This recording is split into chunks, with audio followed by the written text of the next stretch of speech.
Hey Mama, it's Jocelyn here, and I'm excited to jump into a little newborn series for this summer about taking care of newborn babies. I will also still do some pregnancy tips along the side, so if you're pregnant, don't go away. I'm still going to have some pregnancy tips, and plus, I think you'll find this information useful for when you have a newborn and you can be reminded or learn of what is kind of to be expected when you have a new baby, because that is what pregnancy is going to lead to, a new baby, a brand new little one that you can hold in your arms, which is so fun and so exciting and just a miracle. So thank you for joining me. Let's jump into today's episode. Hi, I'm Jocelyn, host of the Positive in Pregnancy and Motherhood podcast. I help pregnant women and mothers to find positivity in their season of life through changing their thoughts to work for them and not against them.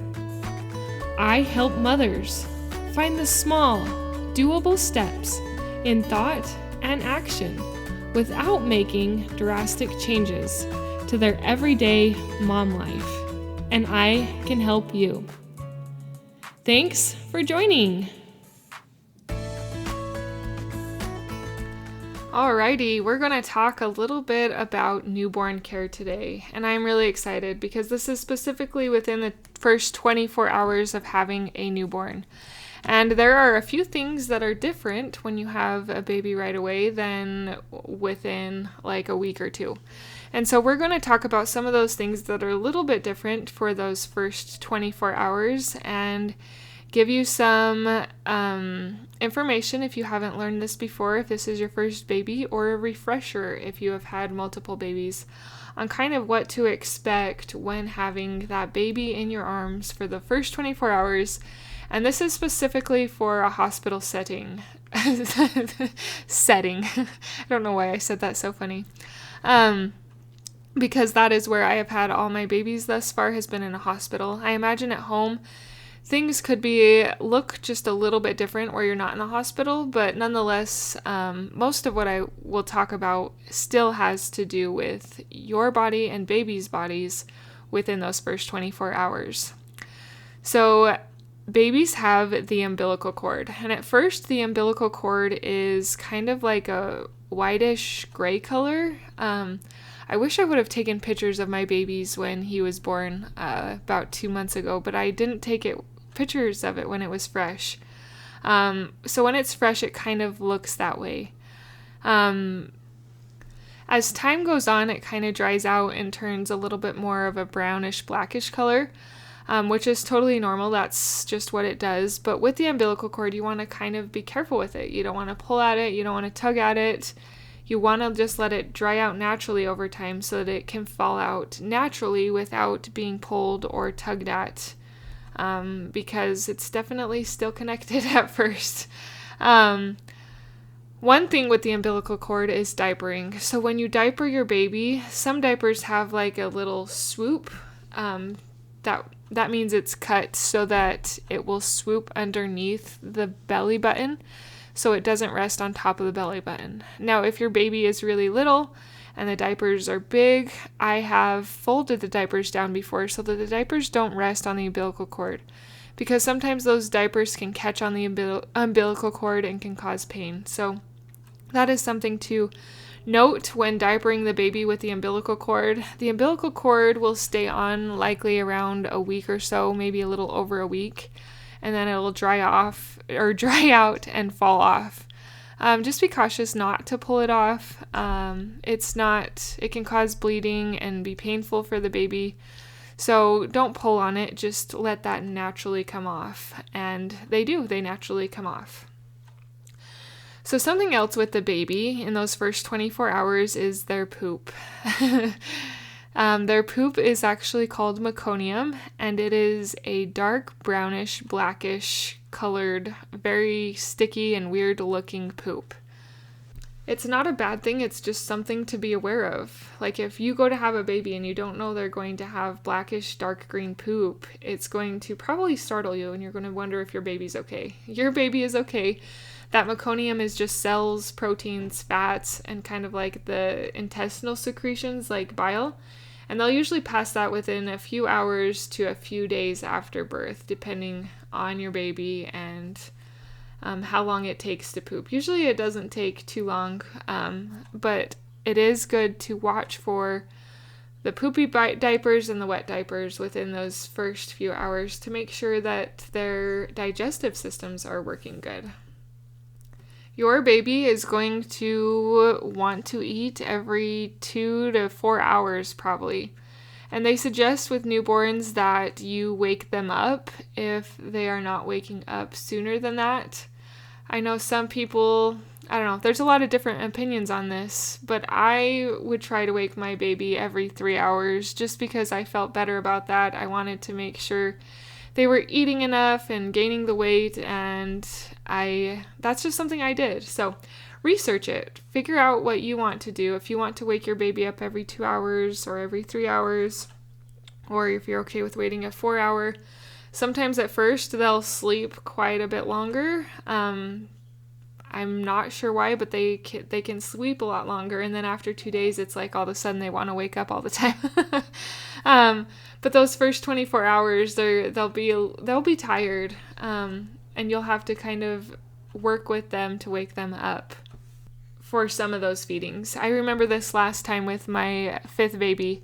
One of the feedings, I tried so hard to wake him up. It was daytime, and I was trying to start working on getting the days and the nights back right, because when babies are born, they kind of have their days and nights mixed up.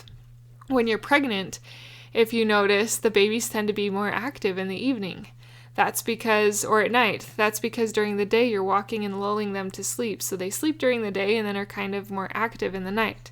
So when they are born, they are still used to that, and they are kind of more sleepy during the day and active in the night. And that definitely was the case with my little one. So I was trying to get him to eat more during the day, but he was so tired, and I tried all the tricks to get him to wake up to eat, and he just was so tired that I let him go back to sleep for another hour or 2. So do what you can, but realize they are going to be pretty sleepy those first couple days. Now, when it comes to feeding your baby, I think it's pretty miraculous that babies come out of the womb knowing how to suck. Like if they're full-term babies. I know some of the preterm babies, things are different that way. I had a preterm baby at 31 weeks, and they had to kind of work with him to get the sucking reflex down. But if you have a full-term baby, they know how to suck, and they usually want to suck fairly soon. So this kind of depends on if you're going to nurse or bottle feed. There are so many benefits of nursing. Even if you just do it within the first few days, it can be very beneficial for your baby, because at first you don't produce milk. It's actually something called colostrum is what your breasts produce for the babies, and your baby will want to suck on your breast to get the colostrum right away. Well, it may not be right away, but within the first couple hours, they will begin to kind of want to nurse. And they'll kind of be butting around looking for mommy to nurse. So the colostrum is like a yellowy colored milk. It's definitely a different color than when your normal milk comes in, but it is nutrient dense. It's really high in antibodies and antioxidants, which can help build the newborn baby's immune system. So even if you don't plan to nurse your baby, I would do what you can to get colostrum for them. So the colostrum will stay in your breasts for 2 to 4 days after the baby is born. If you can at least do that, it is so good for your baby. And at first, because it's not the milk and because the babies are new, you don't have to burp your baby quite as much. As your milk comes in and as the baby gets a little better and a little bit more used to it, you will need to burp your baby more. I mean, I would still recommend trying to burp your baby, but with at least this 5th one, which was my most recent, he didn't burp very good those first couple days. It wasn't until after the first couple days that he started burping so much better. So just keep that in mind. They may not burp quite as good at first, but that should improve as the days go on. Oh, another good thing about nursing your baby fairly close to when after you've had the baby is that it can help bring your uterus back to its normal size. Nursing the baby sends signs to your body that it's done being pregnant and that your uterus can go back to normal size. So it is helpful, like I say, if you can and if you're up for it, to at least nurse or do your best to pump for the first couple days. Okay, a couple other things I want to talk about before we end this episode is that skin to skin is so good for your baby postpartum, especially I feel like within the first 24 hours. Maybe within the first couple weeks, if you can do skin to skin when you can. It helps to regulate the baby's body temperature. It helps keep them warm. It is connecting. It's beautiful. I just love skin to skin with my baby for that first little while. So maybe devote some time to having your baby skin to skin with you and just holding them close and relishing that special moment that your baby is here. You've done it. You have had a pregnancy and your baby is here, and just hold them, and it's amazing. It is so amazing to do some skin to skin. I want to tell you, Mama, that you are going to be tired and your hormones are going to take some time to level out. I remember once I was in the hospital and I had forgotten a razor, and like my armpits, it was a couple days, they were feeling gross and my legs were feeling gross and hairy, and I wanted so bad to shave, but I had forgot a razor. And I was pretty mad at myself. I even asked the nurse if they had a razor, and she told me they did not, and I just cried. I cried about not having a razor. So there is going to be little things that bug you. There's also going to be amazing things that bring tears to your eyes. But know that you're going to be dealing with tiredness, hormone change, and it's going to probably make you emotional, a lot more emotional than you've ever been before. And sometimes this can be surprising, annoying, and frustrating to women when they are more emotional. But for me, I've just come to realize after having 5 babies that happens, and it's okay to cry. It's okay to just spend some extra time in the shower and cry. I think after most of my babies, actually, I've had many shower cries because I'm alone. I feel okay with crying there, and it's a way to release some of that negative emotion. So keep that in mind, that you're going to have a lot of emotional highs and a lot of emotional lows when faced with that first 24 hours with a newborn. One minute you're going to be so excited and happy that he's here, he or she is here, and then the next minute you're going to be like, oh my goodness, I don't know how I'm going to do this. It can seem very daunting and hard, but I want you to know that you can do it. And if you feel like you can't, reach out for help. There are women, there's lactation specialists at the hospital. So lactation is referring to nursing. If you're going to nurse, there are generally lactation specialists in the hospital. If you had a baby at home, there are midwives that can help. Reach out to women you know that are willing to help, that can give you insight and encouragement when you're feeling like, I don't know if I can do this. And just know that you can, even though you feel weak, even though you're tired, even though sometimes you're like, whoa, this feels like a lot. You can do it. Don't focus on long term right now. I want you to focus on short term, getting through the next little bit. And praying, asking for God's help, allowing your partner to hold the baby and help so you can rest. That is something that my husband and I have learned, is that he can take the baby for sometimes and like hold the baby so that I don't have to worry and I can actually get a few hours of good rest until the baby is hungry again. And if you bottle feed, he can help you bottle feed, but allow people to help. If you want to be independent and do it yourself, you definitely can, but sometimes that creates a little more heartache and a little more emotional trauma because it's not easy at first, especially if this is your first baby. And even if it's not your first baby, it can still be very difficult to adjust. But also give yourself grace and realize the beautiful moments. Hold on to those beautiful moments, because there are going to be some moments that are so special and so unique because your body brought this baby into the world, and now you get to hold them, you get to cuddle them, you get to feed them, you get to just relish that they're here. So I know I've mentioned that multiple times in this episode, but it is true. And that positive is what is going to help you get through some of the emotional ups and downs of postpartum. Postpartum can be really hard. Some moms can have the postpartum depression, the baby blues they have been known as.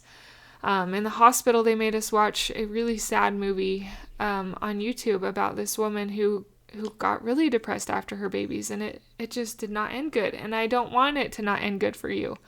I want it to end beautiful for you. Not that it's going to end, but that you're going to find more happiness than heartache in having this baby. So those are some things to pay attention when faced with the first 24 hours with a newborn. I'll just kind of run over a little bit of a reminder list, and then I want to talk a quick note on pregnancy for you. So we talked about the umbilical cord and things to do there. We talked about meconium. We talked about colostrum and that your baby might not need to burp as much. We talked about skin to skin and how you're going to be tired and emotional. And it can be a tough adjustment, but to hold on to the positive, give yourself grace and cry it out. Even with this last baby, I still cried quite a bit that first week. Those hormones are nuts. So allow yourself some moments to cry and don't feel bad about it. It's part of the journey and it is okay. For my mamas who are pregnant, and I specifically want to talk to the ones who are dealing with the morning sickness, because the morning sickness was my least favorite time of pregnancy. It was so hard to get through. I hated feeling car sick all the time. I hated neglecting things around my house because I couldn't get off the couch because I was so sick.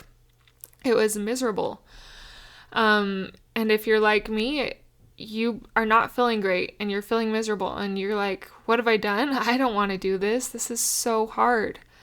But I want you to know that your thoughts about that season make a big difference. I know because I tried it. In this last 5th pregnancy, my 4th and 5th pregnancy, I shifted my thoughts intentionally to try and find better thoughts around pregnancy.